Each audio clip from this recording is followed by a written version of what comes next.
Bonjour à tous, bienvenue dans cette nouvelle vidéo du Café de l'investisseur. Aujourd'hui, nous allons parler d'un thème qui est très intéressant pour les investisseurs parce que c'est un thème qui leur permet d'investir dans beaucoup de supports. Nous allons parler des marchés à terme. Les marchés à terme sont des marchés qui nous permettent de traiter sur certains actifs, mais avec des conditions particulières. Quand vous entendez marché à terme, sachez que la transaction, même s'il y a des paiements qui se font tout de suite, la transaction ne se fera que plus tard. Donc les marchés à terme concernent des contrats spécifiques sur des actifs qui sont achetés ou vendus, mais le paiement n'interviendra que plus tard. Ça peut être dans un mois, ça peut être dans 6 mois, 9 mois, 12 mois. Bref, le paiement se fait à terme. Alors, quel est l'intérêt de ces marchés? C'est qu'en fait, ça permet de savoir dès maintenant quel prix vous allez payer pour quelque chose qui sera livré seulement plus tard, ou alors de savoir combien d'argent vous pouvez gagner dès maintenant pour livrer quelque chose plus tard. L'intérêt de ces marchés est né au 19e siècle où on avait des cultures qui devaient être vendues. Mais comme en fonction des continents, c'était possible qu'il y ait de la rareté, c'était possible aussi que les saisons diffèrent, il était possible donc d'acheter des marchandises pour n'être livrées que plusieurs mois plus tard. D'ailleurs, on parle de marine et de marine marchande, donc quelquefois, c'était juste pas possible d'être livré tout de suite.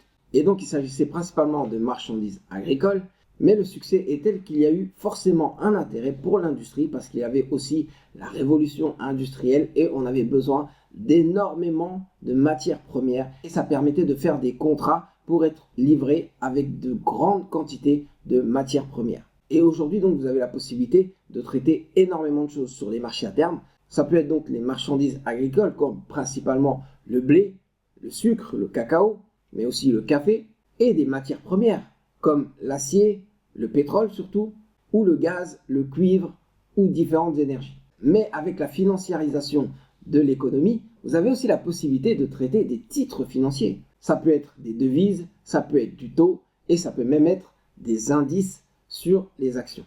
Comment ils sont organisés? C'est très simple. Pour que tout ça soit possible, on se base sur des contrats standardisés. Standardisés dans le sens où vous avez telle ou telle qualité d'actifs, que vous pouvez être livré pour telle ou telle quantité. Là, vous avez la possibilité de prendre plusieurs contrats, mais les contrats sont standardisés en fonction des quantités ou en fonction du nominal quand c'est des titres financiers ou du change.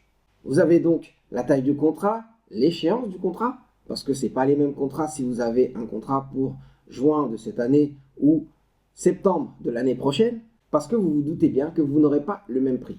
Et donc, vous avez une chambre de compensation qui permet justement d'avoir un acheteur et un vendeur qui vont faire un deal sans forcément savoir qui ils sont, mais surtout en étant sûr qu'il y a une contrepartie. Et donc, une fois que l'acheteur a son bien et que le vendeur a vendu, les deux contreparties vont devoir s'adresser à la chambre de compensation jusqu'à la fin du contrat. Ça permet en fait qu'il n'y ait pas de problème à la livraison du contrat, puisque la livraison peut être physique ou en cash. Et justement, pour les livraisons physiques, si vous avez acheté des tonnes de marchandises, quand vous allez les recevoir, vous aurez sûrement envie de porter plainte si elles n'ont pas la qualité que vous avez commandée.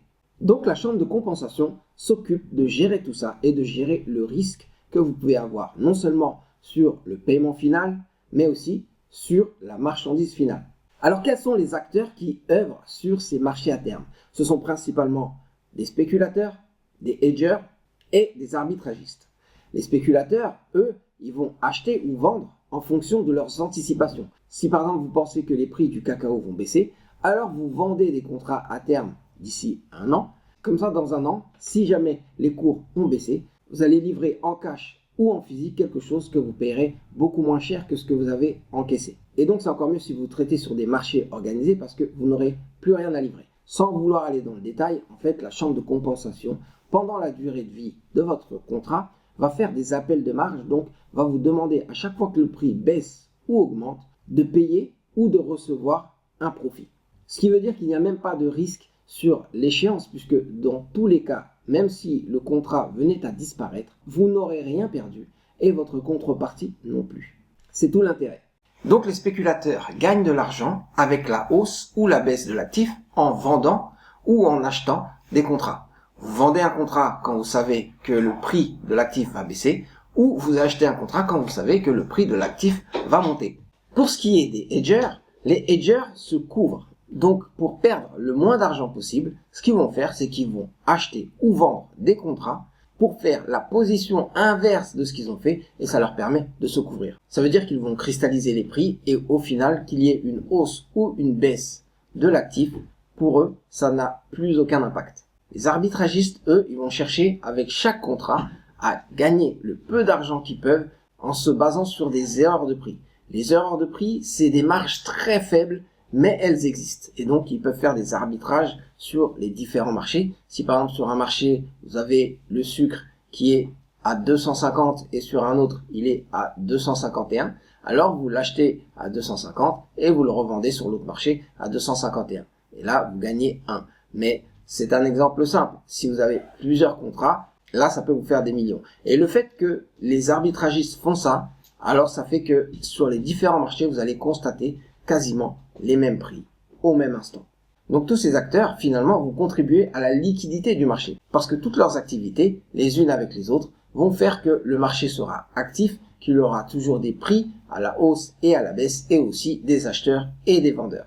Et là, on parlait de marché organisé. Sur le gré à gré, les contrats sont faits entre différentes institutions pour permettre justement d'avoir des contrats tels qu'ils ont besoin. Là, c'est plus standardisé.